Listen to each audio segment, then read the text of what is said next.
नमस्ते प्यारे दोस्तों। टारगेट कॉम्पिटिटिव एग्जाम के इस ऑडियो सेशन में मैं आपका स्वागत करता हूं। आज फर्स्ट सुर्खियां है। अगर आपके लिए ये एमसीक्यू होता है कि भारत में फर्स्ट बार भारत का पहला स्मॉग टावर कहां पर स्थित है, तो उसका सही आंसर होगा इंडियाज का फर्स्ट स्मॉग टावर SMOG। ये स्मॉग टावर दिल्ली के चीफ मिनिस्टर अरविंद केजरीवाल द्वारा ये 23 अगस्त को नई दिल्ली में भारत का ये स्मॉग टावर जो फर्स्ट टावर है उसको स्थापित किया गया।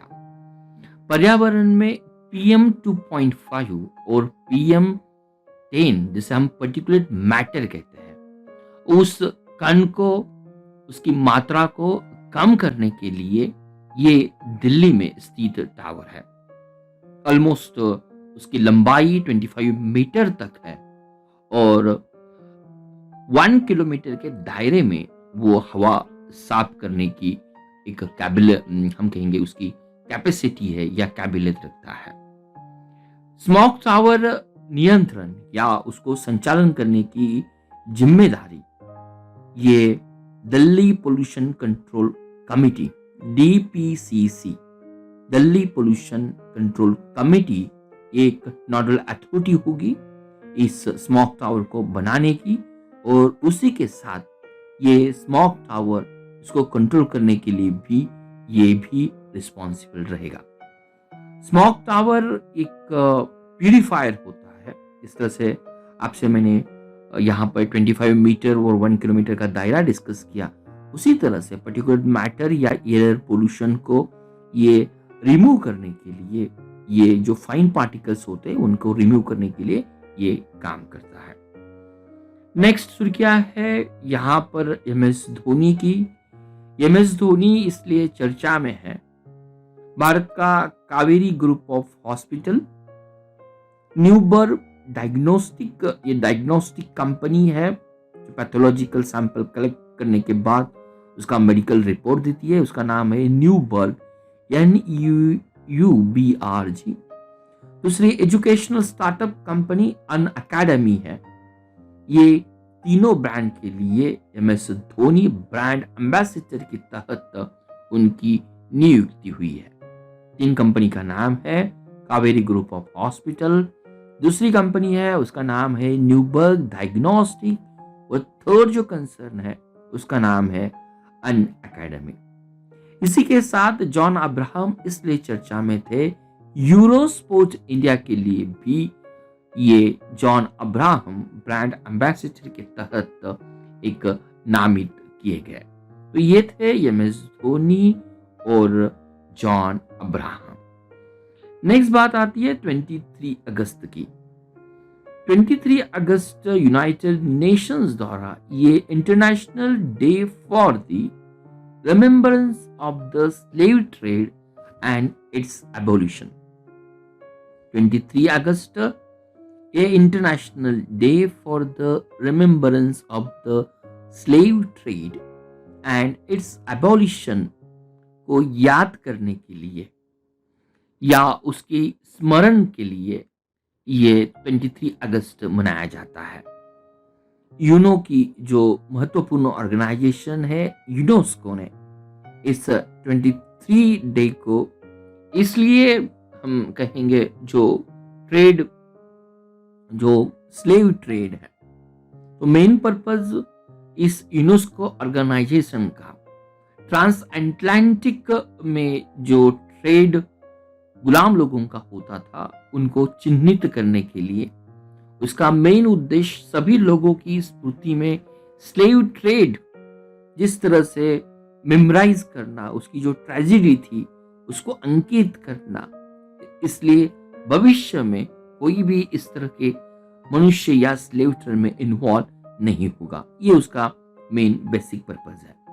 23 अगस्त इसलिए मनाया जाता है, 23 अगस्त 1791 को आज हैती इस देश में जो सैंटो डोमिनिको ये एक पार्ट है, इस सिटी में सैंटो डोमिनिको, इस सिटी में जो भी ट्रांस अटलांटिक ट्रेड था, स्लेव ट्रेड था, उसके खिलाफ अपराइजिंग हुई थी। इसीलिए वी आर सेलिब्रेटिंग ये 23 अगस्त international day for the remembrance of slave trade and its abolition के लिए हम उसे सेलिब्रेट करते हैं। नेक्स्ट बात आती है एनएमपी, जिसे हम नेशनल मॉनिटाइजेशन पाइपलाइन कहते हैं। हमारी केंद्रीय वित्त और कारपोरेट मामलों के मंत्री श्रीमती निर्मला सीतारामन द्वारा नेशनल मॉनिटाइजेशन स्कीम, जिसे हम राष्ट्रीय मुद्रीकरण पाइपलाइन या एनएमपी कहते हैं, इस एनएमपी ये 4 ईयर की पाइपलाइन होगी और ब्राउन फील्ड इंफ्रास्ट्रक्चर असेट जो सेंट्रल गवर्नमेंट के होंगे उसके लिए ये किराए पर देने के साथ सेंट्रल गवर्नमेंट को फंडिंग अपराइज करने के लिए भी काम करेंगे। राष्ट्रीय मुद्रीकरण पाइपलाइन केंद्र सरकार की ब्राउन फील्ड इंफ्रास्ट्रक्चर या अवसंरचना परिसंपत्ति को ये वर्कआउट करने में बहुत महत्वपूर्ण भूमिका निभाएगी on the basis of government's report. At the same times जो भी इन्वेस्टर होंगे, इन्वेस्टर के लिए एक वन ऑफ द ऑप्शंस होगा to fund the government and to get the return on their investment. Therefore, it will serve as a medium-term roadmap for the asset monetization initiative. और इसकी घोषणा 2021-22 का जो यूनियन बजट था, इस asset monetization की घोषणा इसमें की गई थी। एक इनोवेटिव और अल्टरनेटिव फाइनेंसिंग वे होगा इंफ्रास्ट्रक्चर को बढ़ावा देने के लिए। तो हमने देखा था ये नेशनल मॉनिटाइजेशन पाइपलाइन स्कीम जो ब्राउनफील्ड इंफ्रास्ट्रक्चर है उन्हें मॉनिटाइजेशन करने के लिए 2021-22 के बजट में उसकी फर्स्ट टाइम पेश किया गया था और नाउ ये पाइपलाइन इन नेक्स्ट 4 ईयर में इंप्लीमेंट की जाएगी। नेक्स्ट बात आती है 22 ये वर्ल्ड संस्कृत दिवस के तहत मनाया जाता है। विश्व संस्कृत दिवस हर साल सावन पूर्णिमा को हम मनाते हैं। तो 22 अगस्त ये कोई फिक्स डे नहीं है। हम सभी लोग जानते हैं Indian festival it is going to be change according to the ऋतुज। तो हर साल सावन पूर्णिमा जब सावन में आती है तो ये दिन हमारे लिए विश्व संस्कृत दिन होता है। तो ये पहली बार 1969 में हमने बनाया था। संस्कृत भाषा के बारे में जागरूकता निर्माण करना और उसको पुनर्जीवित करना ये इसका मेन पर्पस है। आज संस्कृत एक प्राचीन भारतीय भाषा है, इंडो यूरोपियन भाषाओं का एक समूह से वो संबंधित है। इसे हम गॉड्स लैंग्वेज या देववाणी या भगवान की भाषा भी कहते हैं। तो सभी भारतीय भाषाओं की अगर जननी की बात करते हैं तो आज ये संस्कृत भाषा का ही नाम आता है। संस्कृत का सुधर्म ये विश्व का एकमात्र संस्कृत समाचार पत्र है। ये कर्नाटक से प्रकाशित किया जाता है। सुधर्म विश्व का एकमात्र संस्कृत समाचार पत्र है और उत्तराखंड की दूसरी आधिकारिक भाषा आज संस्कृत ही है। नेक्स्ट क्या आती है कल्याण सिंह के बारे में। कल्याण सिंह चर्चा में क्यों थे? तो उत्तर प्रदेश के पूर्व मुख्यमंत्री कल्याण सिंह का 89 वर्ष की आयु में उनका निधन हुआ था। राजस्थान और हिमाचल प्रदेश के पूर्व राज्यपाल भी थे, एक प्रशासक, जमीनी स्तर के नेता, उसी के साथ उत्तर प्रदेश के विकास में उनका योगदान था। तो ये थे कल्याण सिंह जी, चर्चा में थे। कहां से थे, उनका एडमिनिस्ट्रेटिव रोल क्या था, हमने ये देख लिया। नेक्स्ट बात आती है उभरते सितारे फंड, जिसे हम यूएसएफ कहते हैं। उभरते सितारे फंड ये गवर्नमेंट ने एक लॉन्च यूएसएफ स्कीम को लॉन्च किया है। जो एक्सपोर्ट ओरिएंटेड फर्म्स हो गए या जो स्टार्टअप होगा, इस एक्सपोर्ट ओरिएंटेड फर्म्स और स्टार्टअप को हमारी केंद्रीय वित्त मंत्री निर्मला सीतारमन ने लखनऊ में ये उभरते सितारे फंड को लखनऊ में ऐलान किया है। तो ये एग्जिम बैंक और सीडीबी द्वारा ये फंड को सेटअप किया, जो हमारे देश के माइक्रो, स्मॉल और मीडियम कंपनीज हैं, इनको इस माध्यम से टारगेट किया जाएगा। उभारते सितारे फंड जो माइक्रो, स्मॉल और मीडियम साइज कंपनी है, इस फंड के माध्यम से उनको आइडेंटिफाई किया जाएगा, जिसके लिए ये डोमेस्टिक कंपनी या स्टार्टअप एक्सपोर्ट उनका पोटेंशियल वो बढ़ाने में काम करेंगे। तो एग्जिम बैंक एंड सीडीबी, जो लखनऊ उसका हेडक्वार्टर है सीडीबी का, ये develop the pipeline almost over the 100 potential company, अलग अलग पोटेंशियल सेक्टर की कंपनी है, उसके लिए काम करेंगे।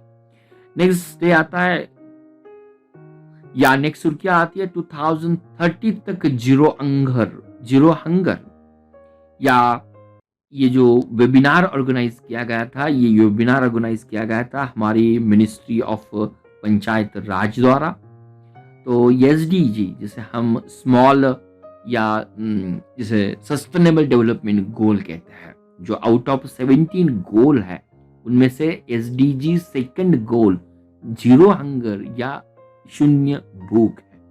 तो ये वेबिनार था। इसी वेबिनार के माध्यम से पंचायती राज मंत्री गिरिराज सिंह ने उसका उद्घाटन किया, और इसी वेबिनार में मोस्टली जो पार्टिसिपेंट थे, उन्होंने जिस पॉइंट पे बहस की, तो ये पॉइंट यही था, इंडिया की पोजीशन जो हंगर मिटाने में 2013 में क्या होगी। इस तरह से जीरो हंगर हमारे एग्जाम के लिए इंपॉर्टेंस होगा कि का या सस्टेनेबल डेवलपमेंट गोल में जीरो हंगर का गोल कितना आता है। तो ये पॉइंट भी हमने कवर किया। नेक्स्ट बात आती है फेसबुक की। फेसबुक इसलिए चर्चा में है, फेसबुक ने भारतीय व्यवसायिकों को मदद करने के लिए जो लोन प्रोग्राम लॉन्च किया है, स्मॉल इंडियन बिजनेस को इस लोन प्रोग्राम को लॉन्च करने के लिए, जिसने ऑनलाइन जो प्लेटफॉर्म्स है, जो एसोसिएशन फेसबुक लेगा, उसका नाम है INDIFI, INDIFI। तो ये फेसबुक का एक नया कार्यक्रम है, एक नया पहल है, छोटे और मध्यम व्यवसायों को ऋण प्रदान करने के लिए, या भारत की जो माइक्रो, स्मॉल, मीडियम एंटरप्राइजेस है, उनको क्रेडिट प्रदान करने के लिए INDIFI के साथ फेसबुक ये काम करेगा। नेक्स्ट अब बात आती है अमित खत्री। अमित खत्री इसलिए चर्चा में है, अमित खत्री ने विश्व एथलेटिक अंडर 20 चैंपियनशिप, जो पुरुषों की 10,000 मीटर की दौड़ थी, उन्होंने उसमें सिल्वर या रजत पदक को हासिल किया। तो ये अंडर 20 का एथलेटिक गेम्स अगस्त 2021 में केनिया में संपन्न हुआ था। तो ये था अमित खत्री, जो एथलेटिक्स थे, 10,000 मीटर की रनिंग में उन्होंने सिल्वर पदक को हासिल किया। नेक्स्ट मलबार एक्सरसाइज की आती है, तो सभी हमें जानना उतना ही इंपॉर्टेंस होता है। क्वाड्रिलेटरल डायलॉग की जो कंट्रीज है, यूएसए, अमेरिका, ऑस्ट्रेलिया और जापान के बीच हर साल मलबार एक्सरसाइज कंडक्ट किया जाता है। 2021 का मलबार एक्सरसाइज ये कंडक्ट किया जाएगा गुआम द्वीप में, और सभी लोग जानते हैं कि गुआम द्वीप हमारे पैसिफिक ओशन में आता है। तो ये भारतीय जहाज उसमें जो भाग लेने वाले हैं, उनका नाम है शिवालिक और दूसरा नाम है कदमत। नेक्स्ट सुर्खियां आती है एनटीपीसी। एनटीपीसी इसलिए चर्चा में है, इंडिया का largest floating solar photovoltaic project. उन्होंने आंध्र प्रदेश के विशाखापट्टनम का सिमंद्रिम थर्मल स्टेशन है, उसमें भारत का सबसे बड़ा फ्लोटिंग लार्जेस्ट फोटोवोल्टिक प्रोजेक्ट को स्टार्ट किया है। तो ये लार्जेस्ट फोटोवोल्टिक प्रोजेक्ट इंडिया का है, एनटीपीसी द्वारा स्टार्ट किया गया। ये कहाँ पर है, तो इसका सही आंसर आता है सिमंद्री। तो एक इंपॉर्टेंट था, एनटीपीसी द्वारा सिमंद्री में ये स्टार्ट किया गया। तो मुझे लगता है almost we cover more than the 10 point, and hopefully this prove very useful in coming days examinations also. Thank you very much. Thank you for watching Target with Professor B's Positive Way. We request you to be a voluntary donator to become our prime and pride motivator.